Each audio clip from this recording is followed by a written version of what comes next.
Good morning, friends. So today I will teach you next topic.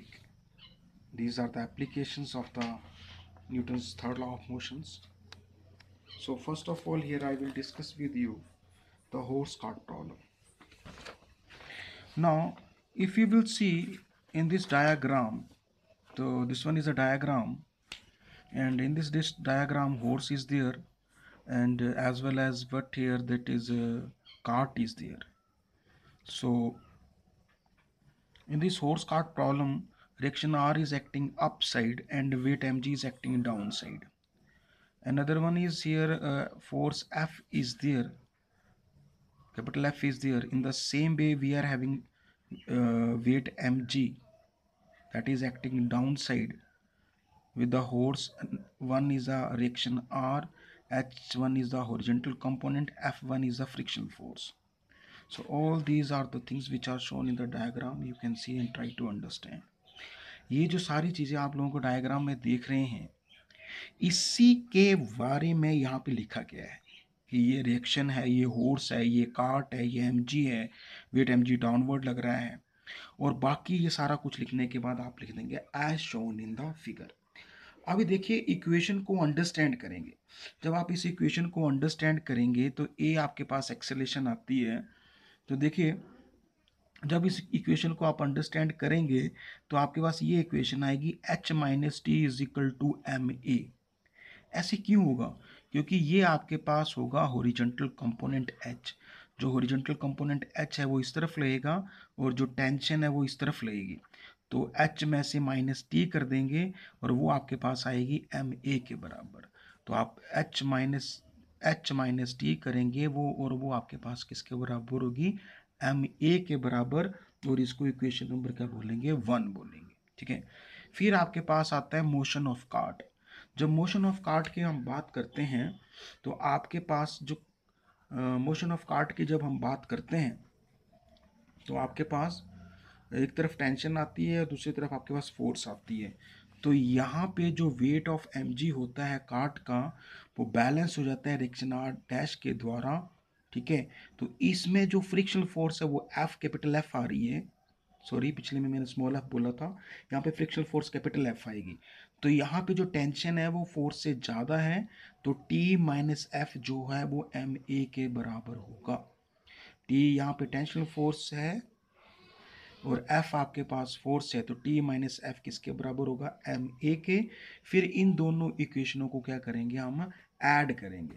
जब इन दोनों इक्वेशनों को हम ऐड करेंगे तो ऐड करने के बाद यहाँ पे ये बोला गया है कि हॉरिजॉन्टल कंपोनेंट जो होता है of the reaction due to the ground on the horse, और स्मॉल कैपिटल एफ जो होता है वो फ्रिक्शन फोर्स होती है टायर्स और कार्ट के बीच में ग्राउंड में।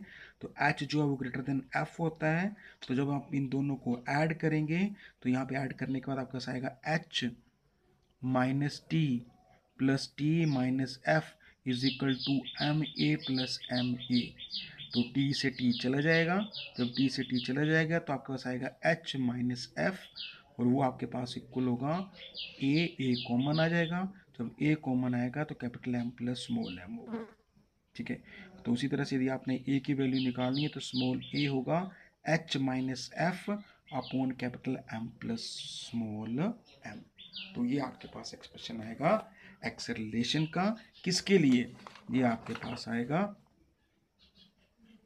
कोर्स कार्ट प्रॉब्लम के लिए।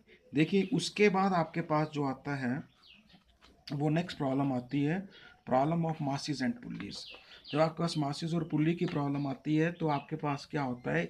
सबसे पहले आपको एक पता होना चाहिए कि पुल्ली क्या होती है। पुल्ली क्या होती है? पुल्ली एक स्मॉल व्हील होता है जो आपके पास स्फीरिकल इन शेप होता है। उसको क्या बोल देते हैं आप? उसको पुल्ली बोलते हैं। यूजली जो हम यूज़ करते हैं वो इंडस्ट्री में यूज़ होती है पुल्लीज, या आपके पास जो जो आपके पास जो कबाड़ का काम करते हैं वो उसको जो लिफ्ट करने के लिए उसका यूज़ करते हैं। ठीक है। तो जो भी उनके पास मटेरियल होता है, तो ये आपके पास पुल्ली होती है। इस तरह से पुल्ली होती है। तो इस पुल्ली में आपके पास देखो एक स्ट्रिंग है। स्ट्रिंग आपके पास थ्रेड हो सकता है, रोप हो सकती है। जब भी स्ट्रेस उस पर पड़ेगी स्ट्रिंग या रोप पे, तो वो टेंशन प्रोड्यूस करेगी। और टेंशन आपके पास एक होती है टाइटनेस, मतलब जो आपके पास रोप होती है उसमें जो टाइटनेस होती है उसको क्या बोल देते हैं आप, टेंशन बोलते हैं। मतलब आपने यदि जो रोप है बड़ी ढीली से पकड़ी हुई है तो आपके पास क्या होगा, वो बड़ी ढीली से पकड़ी हुई है तो आपके पास टेंशन कम होगी, जब उसको बड़ा टाइट कर देंगे तो उसमें टेंशन ज़्यादा हो जाएगी। तो एक आपके पास टेंशन ये आएगी, एक आपके पास टेंशन ये आएगी, ए एक्सेलेशन होगी, वेट एम जी डाउनवर्ड होगा, कैपिटल एम जी ई भी आपके पास डाउनवर्ड लेगा। तो आप यहाँ पे बोलेंगे कि जो कैपिटल एम है वो ग्रेटर देन स्मॉल एम आ गया, ठीक है। और उसको आपने फ्री एंड्स जो थे स्ट्रिंग के उसके साथ बांध के रखा था, ठीक है। कैपिटल टी उसकी टेंशन थी, स्मॉल एम उसका क्या था, मास था जो ऊपर की तरफ लग रहा था, ए उसकी एक्सेलेशन थी।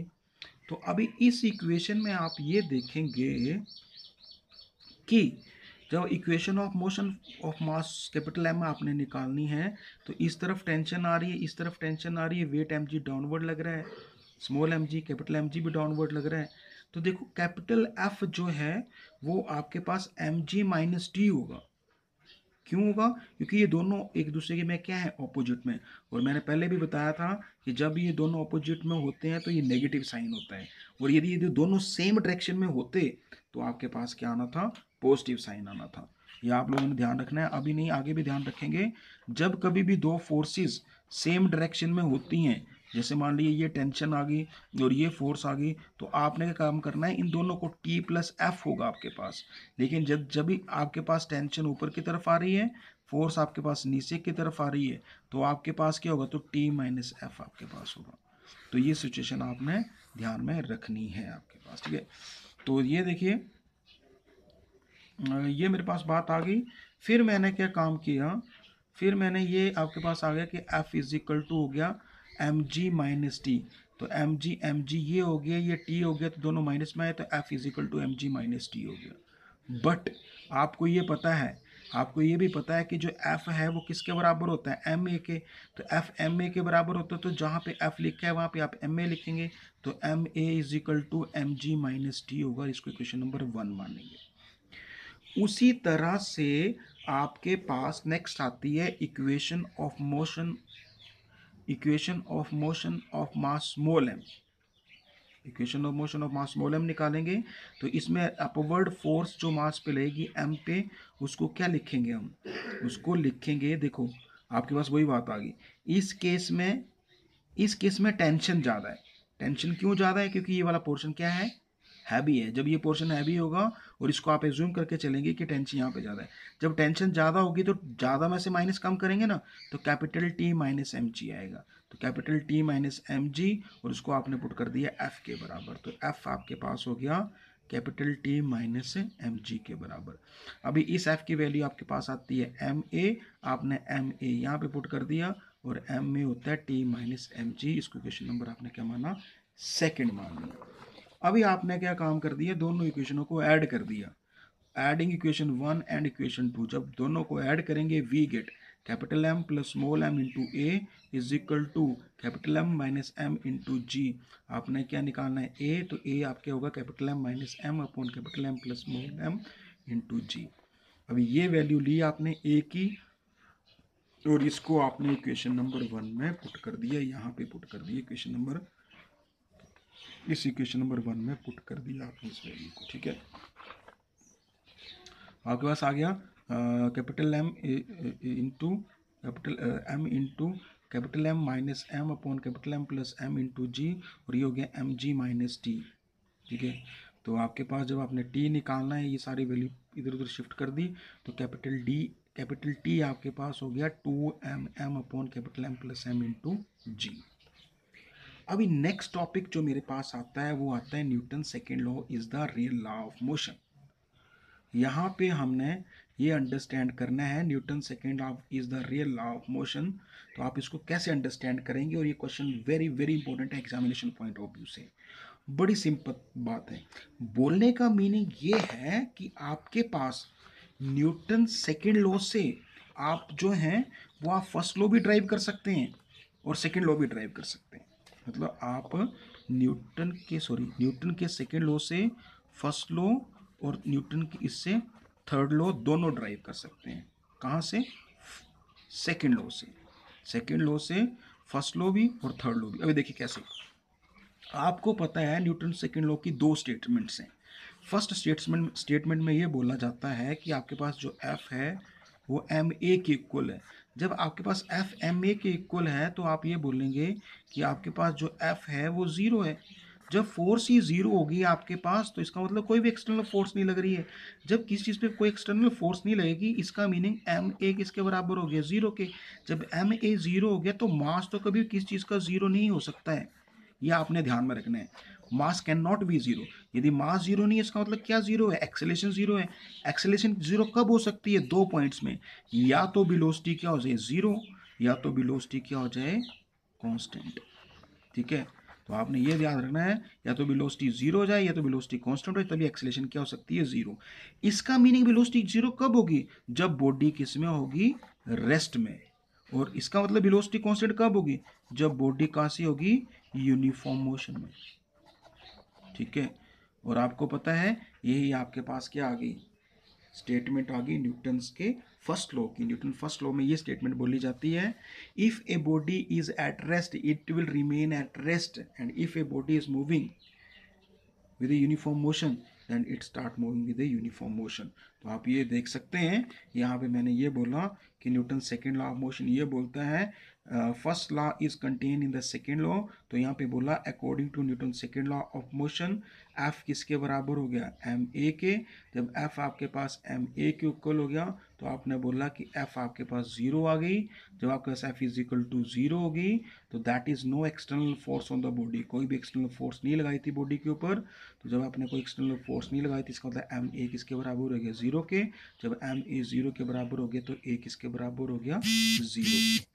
ठीक है, आगे ये बोला गया this shows that a body at rest will remain at rest. इसका मतलब क्या है कि कोई ऑब्जेक्ट जो था वो रेस्ट में है तो वो रेस्ट में रहेगा। ठीक है, और body moving in uniform velocity, कोई बॉडी यूनिफॉर्म वेलोसिटी के बीच में मूव कर रही है तो वो कंटिन्यूसली मूव करती रहेगी। कब तक, जब तक उसके ऊपर कोई भी एक्सटर्नल फोर्स नहीं होती। पता चल गया। ठीक है, ये आपके पास कॉन्सेप्ट था जो मैंने बताया। ये आपके पास जो अभी प्रूव हुआ है ये न्यूटन का कौन सा लॉ प्रूव हुआ है, सेकंड से फर्स्ट लॉ प्रूव किया है। अभी हम सेकंड से थर्ड लॉ भी प्रूव करेंगे। देखिए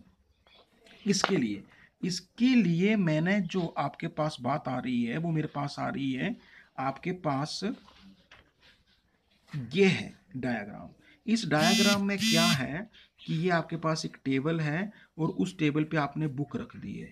जब आपने इस टेबल के ऊपर बुक रखी है तो उस पर जो फोर्सेस लग रही हैं उसमें F21 ऊपर की तरफ लग रहा है और दूसरा F12 जो है वो नीचे की तरफ लग रहा है। ऐसा क्यों हो रहा है, क्योंकि एक फोर्स जो होगी बुक की वो चाहेगी कि बुक कहाँ को गिरे, नीचे को, लेकिन टेबल चाह रहा है कि बुक एज इट इज ही रहे। तो एक फोर्स ऊपर की तरफ लग रही है, दूसरी फोर्स क्या लग रही है, नीचे की तरफ।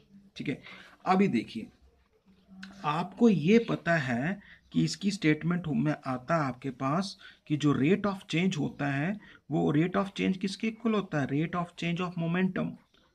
जो rate of change of momentum, momentum आपके पास आता है, मोमेंटम आपके पास आता है किसके बराबर, dp1/dt।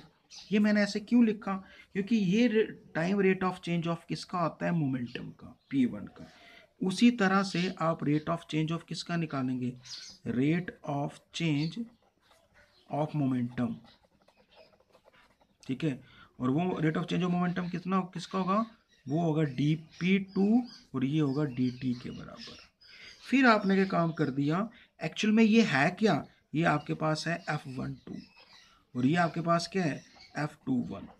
फिर आप दोनों को ऐड करेंगे तो ऐड करने के बाद आपके पास क्या आएगा, मैं लगा हूँ बताने, आपके पास आएगा F12 plus F21 is equal to dp1/dt plus dp2/dt। ठीक है जी, ये आपके पास क्या आ गई, सिचुएशन आ गई। ठीक है, फिर हमने क्या काम किया यहाँ से, फिर हमने अगले स्टेप में क्या काम किया ये देख लो। यहाँ तक मैं आप लोगों को बता रहा हूँ, यहाँ तक देखिए कैसे किया हमने। तो मैंने ये पहले बोला कि यहाँ पे आपने ये मान लिया कि आपने एक आइसोलेटेड सिस्टम ले लिया जिसमें कोई भी एक्सटर्नल फोर्स नहीं लग रही थी। जब उसके ऊपर कोई एक्सटर्नल फोर्स नहीं लग रही थी तो हमने ये बोला कि एक फोर्स F12 है जो बुक में या किसी बॉडी के ऊपर जो डाउनवर्ड लग रही है, दूसरी फोर्स क्या कर रही है, अपवर्ड लग रही है। अभी मैंने क्या किया यहाँ पे, फिर मैंने ये बोला कि न्यूटन सेकेंड लॉ की मैंने जो सेकेंड स्टेटमेंट थी वो इम्प्लीमेंट की, क्योंकि मैंने यहाँ से थर्ड लॉ निकालना है। तो मैंने ये बोला कि रेट ऑफ चेंज ऑफ किसका होता है, मोमेंटम का, dp1/dt वो आपके पास होता है rate of change of momentum of the body 1। उसी तरह से आपने बोला है dp2/dt rate of change of momentum of the body 2 आ गया। फिर आपने दोनों को ऐड किया, तो आपके पास F12 प्लस F21 जो है वो dp/dt plus dp1/dt plus dp2/dt। फिर आपने ये बोला F12 प्लस F21, आपके पास d/dt कॉमन ले लिया तो आपके पास आया P1 प्लस P2। ठीक है, बट आपको ये भी पता है, आपको पता क्या है कि जब आपने उस पर कोई एक्सटर्नल फोर्स ही नहीं लगाई बॉडी के ऊपर, जब कोई एक्सटर्नल फोर्स नहीं लगाई तो नेट मोमेंटम किसके बराबर होगा, जीरो के। तो जब कोई नेट मोमेंटम जीरो के बराबर होगा तो d/dt, और ये आपके पास आएगा P1 plus P2 is equal to आपके पास किसके बराबर होगा, जीरो के।